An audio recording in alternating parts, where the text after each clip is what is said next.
Now, it is becoming increasingly evident that the Congress government is on a mission to perform a reversal exercise on the decisions made by the previous BJP administration. In the latest, they have set their sights on undoing the contentious anti-conversion law enacted during the BJP regime. This anti-conversion law, introduced in May last year, became a veritable background between the BJP and the Congress. The Congress party, then in the opposition, argued that it was nothing more than a tool for troubling the minority communities. Now, within a month of taking over, the Congress government has moved to make this law disappear from the legislative report. Now, not just laws, certain chapters from textbooks are also set to disappear. The state cabinet has approved a series of alterations recommended by the Education Department. This basically means that chapters on RSS founder Hegdewar and Savarkar will be banished from the textbooks. In their place, the revised syllabus set to be implemented in the upcoming academic year will include chapters on Jawaharlal Nehru and Ambedkar. Now, prior to the elections, the Congress pledged to review and, if deemed necessary, discard the laws enacted by the previous BJP government in Karnataka. They want Muslim votes, and basically Siddaramaiah's government is against Hindus. You should always know it. He is not for Hindus. So definitely whatever the things which we had done to safeguard this Samskruti, they are going to do against that. Three things they are always speaking. About cow slaughter they are speaking. They are speaking about hijab because they had promised Muslims that we are going to bring hijab. Third thing about conversion. All this, they want to attract minority votes. Sir, if you could tell us right now, it's a big decision that has been taken, something that you had promised in your manifesto, Yeah. Revisions are going to be made. Yeah. Give us a little bit of insight as to what these revisions are going to look like. No. See, I have been always telling, even in our manifesto also, whatever is not good for children's, which is disturbing for children's studies, will be changed, and that is our commitment in our manifesto. So those things have been removed. I will not get into the details. Within, I think, less than a week or something, we want to get this supplementary printed, send it to the... So the biggest problem that the BJP has been having, that you're going to remove chapters on Hegdewar, on Savarkar. This is the concern. Few of those things have been taken because certain things are disturbing for children. Okay. We feel that, and technical people have suggested that these things has to be removed. I'll not get into the details and all, but certain things have been removed in the interest of children. My colleague Deepak joins me live on the broadcast for more inputs on this. Deepak, good evening. Just to give our viewers a quick sense of what's really panning out in the state as far as this is concerned, how is it panning out politically in the state? Well, it's an all-out tug-of-war, isn't it? Because as far as the BJP is concerned, they are. We just heard them say that the Siddaramaiah government is anti-majority, going in all out to appease the minorities. And as far as multiple decisions are concerned, the Congress is making it very clear that they will not want to really keep anything away as far as their manifestos and promises are concerned, and what the changes that the BJP has brought in. We've seen from allocations of land to different organizations, where some of the leaders have even said that if any land is allocated to the Sangh Parivar or its affiliates, they're going to take that back. They've spoken about revisions in the textbooks. They've even spoken about the anti-conversion law, which right now they say that the act that has been brought in by the BJP will be repealed, and another new act will be formulated. So it's going to be interesting, of course. With right now, the Congress does have the numbers to, of course, go ahead and bring in new laws as well. Even today, of course, they're even assuring that there's going to be a change in the APMC law. Now, we should understand that APMC law, of course, is one of the farm laws where the farmers could go and sell to private sellers, very similar to what the centre did, and we saw the protests as well come by. So the Congress, of course, has been opposing the farm laws in the past, and now with them in power, with especially a thumping majority in the assembly, they do have the numbers, so they can pull off any sort of act that they want to. So in the next 5 years, it will be, of course, a blame game that the BJP will definitely indulge in. Right, Deepak. Thank you very much for joining us on the broadcast and getting us all those details as far as the story from Karnataka is concerned. But for the moment, we leave it at that. But to continue this conversation, I'm joined in by Mohan Krishna, BJP spokesperson, Karnataka, Lavanya Ballal, spokesperson, Congress, and Madhavan Narayan, senior journalist on the show. Thank you very much. Good evening to the three of you. Let me begin by asking Lavanya, how far will the Congress go in reversing BJP's decisions? Good evening. Some of the changes that were brought about in the laws or the amendments that was made to the laws by the BJP government, we had told during the election that we will be reviewing those, and if need be, we will be revoking. So, along with the amendments that have been made in the decisions that was taken by the BJP government is also under review. Some of them are under review, especially the decisions that had a lot of backlash in the state, wherein people protested and people complained about. Those are the stuff that we are looking into, that will be reviewed, and if need be, it will be revoked. Right, Lavanya, as you make that opening comment, let me take that across to Madhavan. Madhavan, in your opinion, has this happened before in Karnataka? How common is reversal politics, if we can actually call it that? And we keep getting into this endless loop. How does one even progress to go forward to real issues then? Good question, Nivedhana. Actually, first of all, let me say I do not have sufficient historical knowledge of Karnataka on how much of this has happened, although I've been a watcher of the state for a long time. Let me say it is not, it has not been common. It is only after the rise of BJP that this has come to pass. But there are 10 states in India which have actually passed somewhat similar laws on religious conversion. And education, of course, is now a more recent addition to the same thing, which is part of the same story in which a narrative is being sought to be put in by BJP. And Congress, especially Congress leaders like Siddaramiah, who have a strong personal orientation towards the underprivileged, the backward castes, and the minorities, seem to actually wear it on their sleeves. So the deeper question to ask is, what does the Indian Constitution say on this? Whether at all an additional law is required on religious conversion, and what should be the shape of education in a country where education is a state subject. Students can be put to enormous stress if every time there is a government change, there is a change in education, because laws can be easily formed and textbooks can be changed. So we need a consensus on this. And unfortunately, that is lacking because there is an attempt to politicize everything.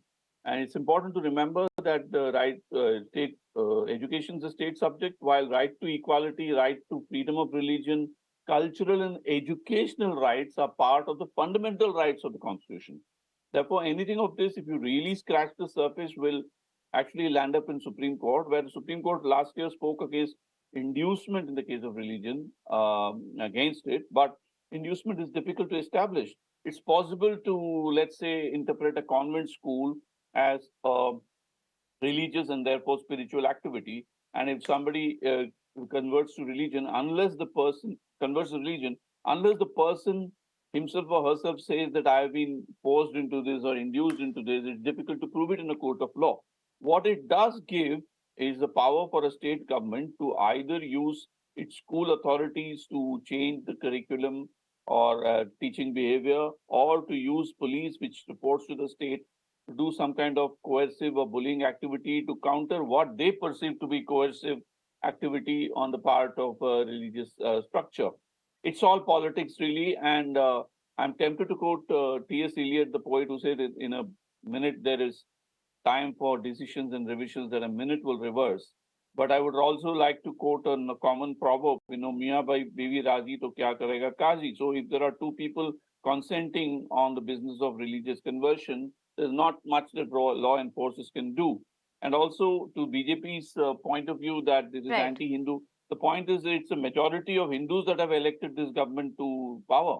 So Hinduism itself is sort of a divided house, or has many layers of narratives and spirituality. And let me remind you that Lingayats have at some point, which are a dominant community in Karnataka, have at some point sought religion status for themselves. So it's a complex puzzle But my personal worry is about school children because they should not be caught in a tug of war between political parties. And we need some kind of a high level intervention, Right. preferably from the judiciary, to arrive at some kind of a consensus on what should be taught and what can be taught. You know, education is supposed to be objective. It's possible to teach about Hegdevar and Godse also alongside Ambedkar and Jawaharlal Nehru, and let the children be educated on various points of view. That is what the Rig Veda says. You know, let noble thoughts come to us from all sides.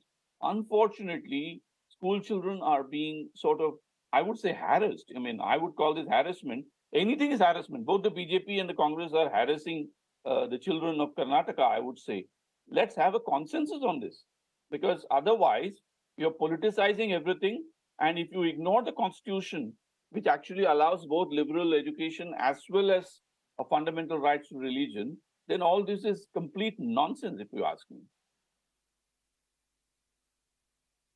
Right, Madhavan, as you of course share your perspective, let me take one of those points across to Mohan Krishna.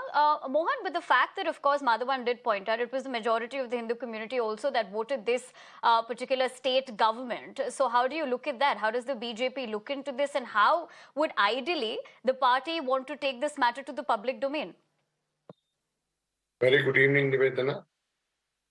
First of all, I object to the points made by Lavanya Ballal, and I appreciate Mr. Madhavan Narayan giving suggestion about Rig Veda and inclusive education system. Coming to the point, what Lavanya Ballal has made, and the question what you have asked, I would like to answer to that first. Majority of Hindus of Karnataka have not voted, as Mr. Madhavan has said. Only thing is, the majority has come to the Congress party to rule the state in a definitive manner, to see that the existing realistic issues has to be solved. And most of all, this government has come to power not on majority people voting for Congress. It is on the grounds of 5 guarantees what they have given to the people of Karnataka. And now they are struggling to implement that in Karnataka and finding every reasons to postpone it or to blame it on BJP. Coming to the point, reversal of laws. Why it is reversal of laws? Because in anti-conversion bill, when we introduced, that is Act 25 of 2022, in that it is clear that 1 month notice should be there. That is very disturbing for minority communities. Second thing is a rigorous imprisonment of 3 years or up to 5 years and at 25,000 rupees fine also if found guilty. Second thing, coming back to the education system, I appreciate Mr. Madhavan Narayan giving a very good suggestion. Very good suggestion. But any successive governments, whether it is BJP or Congress, has to consider one thing, that they have to have a program for next 10 years. What happened previously has to be taken out, or what should be added has to be considered. For that, NCERT report has been done. And whatever the changes we have made in our regime are as per the NCERT suggestions. The same suggestion holds good for this government also. But unfortunately, the headlong of the education minister and the anti-Hindu mindset of the Chief Minister Siddaramiah is forcing this government in each and every aspects to see that the minority is appeased and majority is taken out of everything. What is inclusive? Right, I let me take want that point across to inclusive Lavanya. education. Lavanya, this is of course not the first time that the BJP has said that Congress is involved in appeasement politics as far as the state of Karnataka is concerned. Yeah, well, when Congress party does any kind of changes, the only thing that the BJP can come back at them is talking about how Congress is involved in appeasement politics. Let me set the record straight. The voting percentage in Karnataka this time was 73.19%. That is out of the 100%, 73.19% have voted, and that includes Hindus in Karnataka state who have also voted for the Congress party. And the BJP spokesperson was talking about how the Congress government has not delivered the promise. Within the 35 days that we have formed the government, we have delivered all our promises. All that is pending right now of the 5 promises is the rights. Don't and lie we are on also going to don't lie on start national that. channel, Lavanya Ballal. Also, Don't lie. Don't lie. Don't if I lie may on continue, national channel. please. You have not implemented. Don't lie. You have not implemented. You If have I just may- announced it. You said If I may, on record that you are going to implement that. But only one Bhagya you have announced, and again you have started talking about BJP and reversal of laws because you are just diverting all the issues because you are if not I able may to respond, fulfill the please. promises what you have made.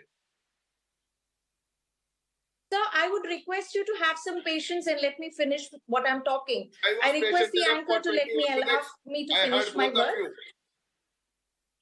21 Mohan, minutes. I heard I'll both have of to you. interject you there. Let angry, me sir. allow Lavanya to make her point and then come back to you. Yeah, I would like to tell the senior gentleman from BJP, sir, you don't need to be so angry. I do not I'm have not any angry. personal fight with I'm you, not sir. angry. Please People don't are be angry angry. about you. I would like to People are also angry. finish the sentence. Only the 9th and 10th standard textbooks, social science has been changed, wherein Nehru, Ambedkar, Savitri Bai Phule has been added as chapters to these textbooks, and the changes have been made after the consultation with educational experts, and the teachers have also been given direction as to how Educational to experts. proceed. Now, Congress preamble has educational been experts. made compulsory in our textbooks, Congress along educational with experts. national anthem and the state anthem, right? All of this has been done. These are the changes that have been done to the textbooks only of the 9th standard and the 10th standard. Now, when I'm talking about the conversion bill, the conditions that were put in by the Bommai government, there were unnecessary conditions, like if 2 people of 2 different religions are wanting to get married, then they have to inform the DC's office so many days in prior, and in that period of time, if anybody has an objection, anybody for that matter, he can go and complain, and that will be looked into. These were all the conditions that were put into the conversion bill in Karnataka, and these have been revoked in Karnataka right now. I would like to point out to both Mr. Suresh Kumar, our former education minister, and the BJP spokesperson. So while you talk about protecting a small section of people, I think you are our giving too goal, much time our to talk, aim Nivedhana. when we are making Am all I the not supposed to changes, talk? especially while Am I we are sitting All here right. dropping to hear subjects what about you are All right, talking? let me has Let been me interject you there, Lavanya. I actually want Madhavan's perspective on this. Madhavan, of course, the BJP and the Congress will, give their perspective about why this is right or wrong. We've seen that back and forth in the state previously as well. But in your opinion, in a progressive state like Karnataka, where you have more pressing issues like crumbling infrastructure, unemployment, rising inflation, are the politics in the state turning regressive? Well, I don't know about progressive or regressive, Nivedhana, but let me put it this way. The BJP has a tendency to give a disproportionate emphasis on cultural matters, whereas given the state of development of the people, ordinary people are more interested in, the guarantee may be something that you may call freebies, but for a lot of people, this is the way life becomes better on a day-to-day basis. So if you ignore ordinary people's concerns, then culture becomes an elitist luxury, especially as defined by, some people say even, there have been Dalit movies in India, Dalit movie directors who say, look, we are not uncomfortable with eating certain kind of things or drinking certain kind of things. So you cannot define what somebody else's culture should be. Culture is a subjective word. And to that extent, emphasis on culture is both subjective as well as doesn't touch various aspects. So development politics again has 2 aspects. Airports and highways may be one aspect, but another aspect could be education and small things like bus travel, which has been emphasized in Karnataka.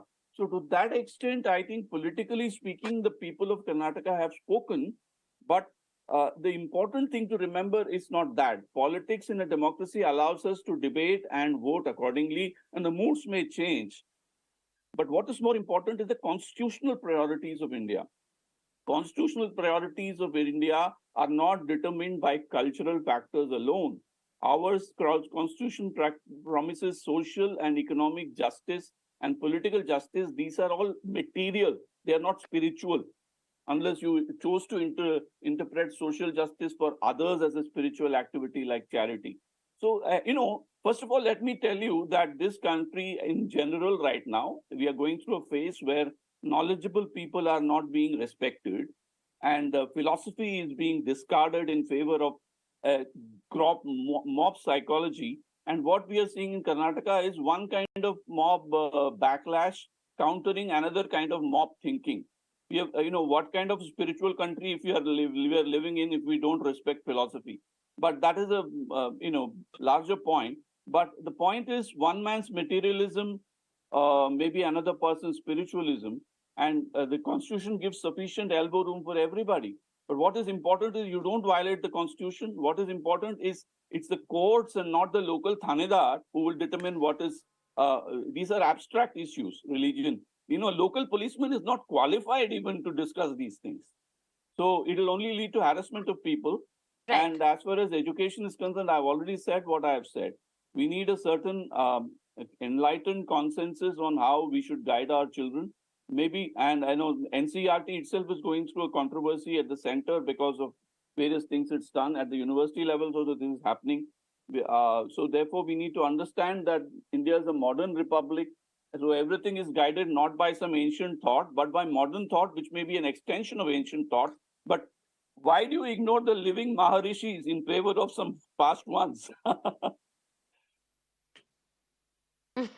All right. On that note, I think, Madhavan, I want to thank you, Lavanya, as well as Mohan Krishna for joining me on the broadcast and sharing with us your perspective. On that note, we leave it at this for the moment, but also slipping in a short break here on News at 7, but lots more to continue this evening.